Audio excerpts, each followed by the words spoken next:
Hey guys, this is me, Nisi of Spoil Me Nisi, back with another video.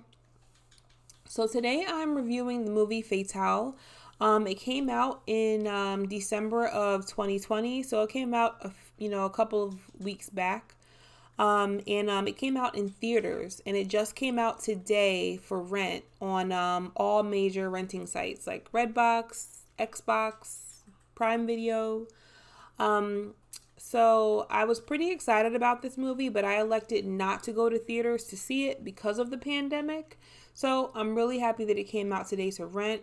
I rented it on Xbox, or my husband's Xbox. So I want to give my 2 cents in a reaction to the movie. As always, this video is going to have a whole bunch of spoilers, so let's get into it. So I have some mixed reviews about this movie. There are some things that I really enjoyed about the movie and some things that I really did not enjoy. So first things first, to the positive. I really like the suspense of the movie. There are a lot of plot twists in the movie and a whole lot of suspense because of the plot twist. I think that the writers of the movies did a really good job with the coming attractions. So in the coming attractions, they kind of imply that the movie is, pretty much one of those, rich guy with, gorgeous wife, cheats on her with pretty psycho killer girl. Girl goes crazy, terrorizes them, ends up either getting killed or thrown in jail or something like that. Kind of similar to Fatal Attraction with Glenn Close and Michael Douglas, or the movie Obsessed with Beyonce and Idris Elba. Or even that movie Crush with Alicia Silverstone and that dude that has the accent. I don't know his name. Like that blueprint of movies, if you will, that blueprint has been done like so many times before. I think there's even another movie that's a Netflix original with like Nia Long and I forget the other guy's name, that came out that's part of, those kind of movies as well. But anyway, in the coming attractions, it's kind of implied that this is one of those movies. But once you watch the movie, you realize it's actually not. I was not seeing the ending coming, and it really was not that predictable. At first it wasn't predictable. Once you find out where they were going with things, then it was kind of predictable. But to be 100% honest, I really didn't see the ending coming. So in the end, the movie is about a rich dude, Derek, who's played by Michael Ealy. He is super rich, super successful, married to super pretty woman named Tracy, and he does cheat on Tracy with Detective Valerie, who's played by Hilary Swank, and Detective Valerie is psycho killer crazy. But the plot twist comes because, his wife is actually having an affair with his best friend, and she's the one that actually tries to kill him first.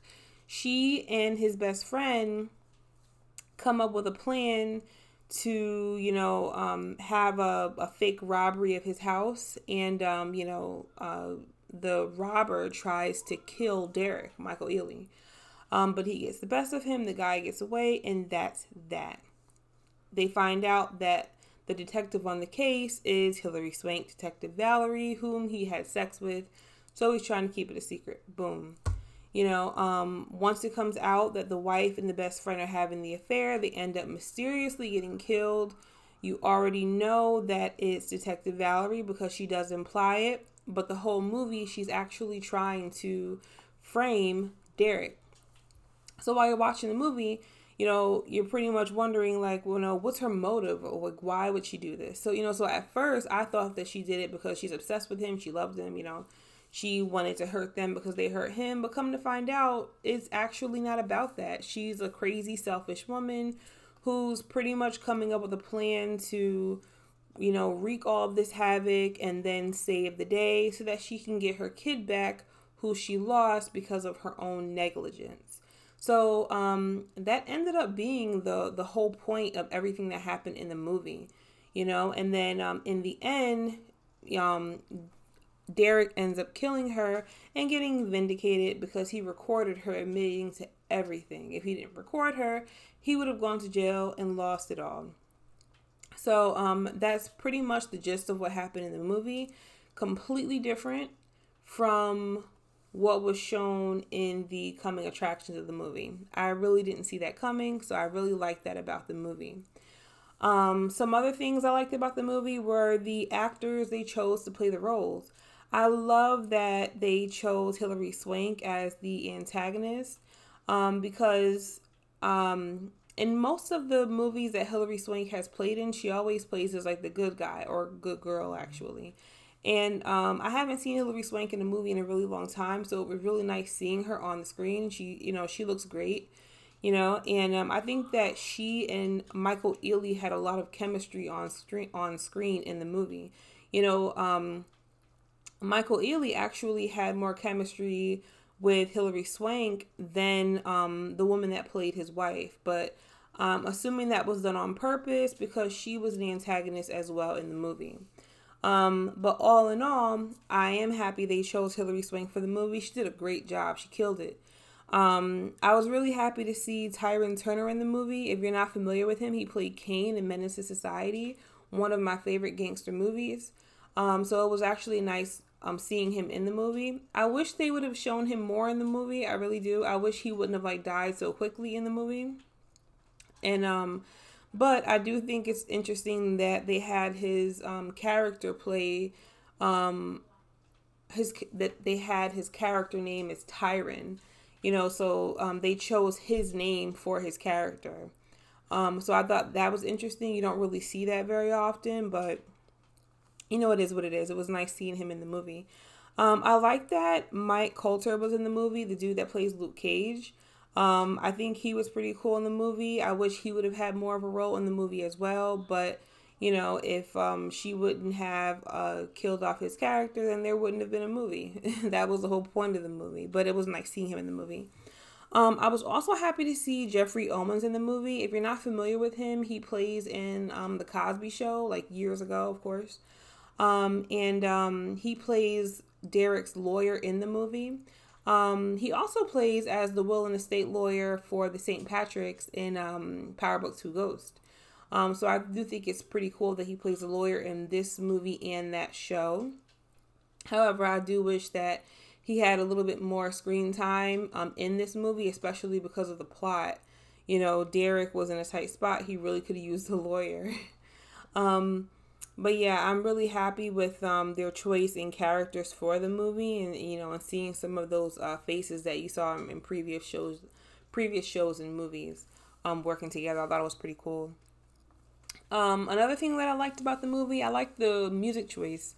The music was super creepy. The music was even creepier than the acting that was taking place in the movie.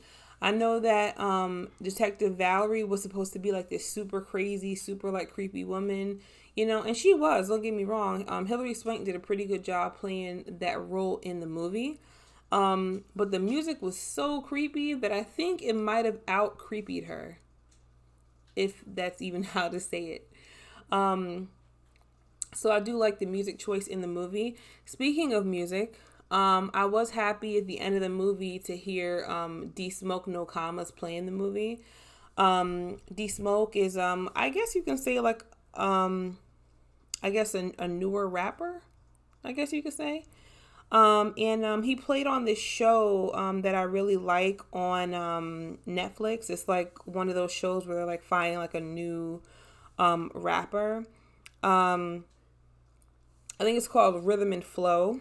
Me and my husband are big fans of the show, and he actually won the last season of Rhythm and Flow, so it was kind of cool to see that he's on the soundtrack. So when the movie ended, they played No Commas.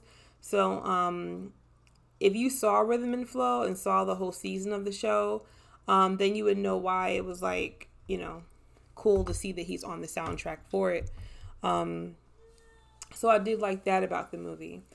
Some things that I didn't like about the movie, I thought that, with the plot and with all of the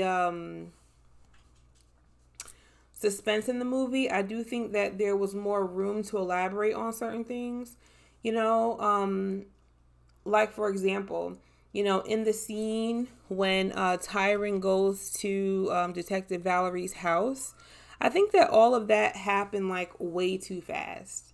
You know, like when Tyron went to go get his cousin and they came up with a plan to go to Detective Valerie's house, you know, I don't know, the way that all of that went, it happened like really fast. And then the whole scene with Tyron and Detective Valerie, I wasn't too fond of that scene. I think it could have been done a little bit more realistic, I guess. So, I don't know. I think there was certainly room in the movie for them to add certain things. And then, like, in the end of the movie, when they show that he was vindicated because of that video, you know, it's almost as though he almost gets killed in the elevator. He shows that he has that footage, and then next thing you know, he's just kind of driving. And on the radio, you hear Terrence J, and it sounds like Roxy. I'm not sure, from 106 in Park. And they're just kind of talking about his situation, and then he just kind of sails off. I don't know. I thought that ending was kind of quick. So I wasn't too happy about the ending. All in all, on a scale of 1 to 10, I give this movie around like a 6 or a 7. I do feel like it really was a good movie, and if they came out with it with a second part of the movie, which because of how the ending went, I really doubt they will. But if they did, I would be excited to see it. I'd be excited to see, you know, how they would go about it. But I would say a 6 or 7, only because this movie seemed a little bit Lifetimey to me, or Netflix original-ish. Not to put down those sites, because you guys know, you know, I love a Netflix movie, you know, I love shows and things like that, you know, so I'm not saying that it was like, you know, I'm not saying that it's a bad thing because it seemed kind of like Netflixy or Lifetiming. It just didn't come across as like a movie that you go to the movie theaters to see, I guess. It seemed more like a Netflix and chill movie, or like, you know, a movie that you would like watch on like Hulu or like Lifetime or something like that. Not in a bad way. It just, you know, that's just kind of the vibe that I got from the movie. So all in all, if you haven't seen the movie Fatale yet, I highly recommend it, you know. I highly recommend that you rent the movie, give it a try.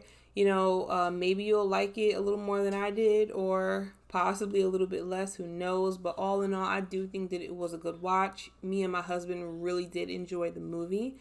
I'm glad that I didn't go see it in theaters, but it certainly was like a nice movie for us to Netflix and chill, well, rather Xbox and chill to, since that's where I rented the movie from. So that's it for this video. Of course, as always, I'll be making some more videos, and if you haven't already, subscribe to my channel, please, and like the video and share, and I look forward to the next video. Peace.